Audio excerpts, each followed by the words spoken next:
Bonjour, c'est l'heure du JT. Au programme de ce jeudi 14 octobre, cession de terrain devenu constructible et exonération de la contribution 1% CPF CDD. C'est parti!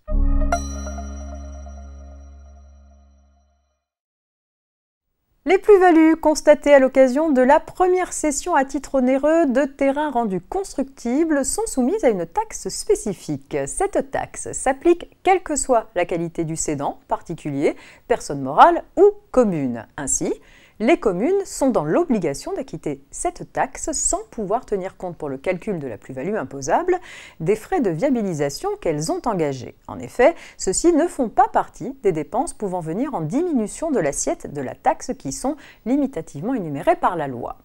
En réponse à la question posée par deux sénatrices, le ministre de l'Économie a récemment précisé qu'il n'était pas envisagé de modifier ces règles en faveur des communes, afin notamment de respecter le principe d'égalité par rapport à d'autres redevables de la taxe susceptibles d'engager de tels travaux de viabilisation.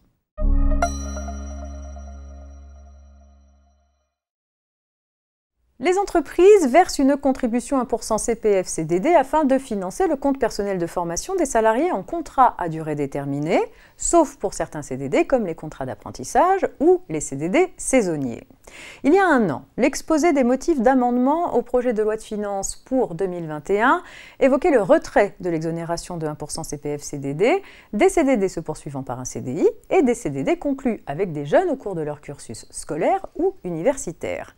Aujourd'hui, la fiche net-entreprise sur les modalités déclaratives en DSN ne fait plus état de ces deux CDD dans la liste des contrats exemptés de 1% CPF CDD.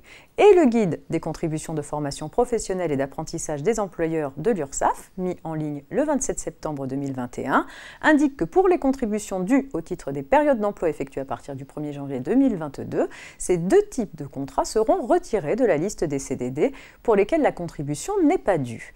Les employeurs ne seront donc plus redevables de la contribution spécifique de 1% sur ces deux types de CDD, à condition qu'un décret acte cette nouvelle règle. C'est la fin de cette édition, je vous souhaite une agréable journée. À demain vendredi pour un dernier JT avant le week-end.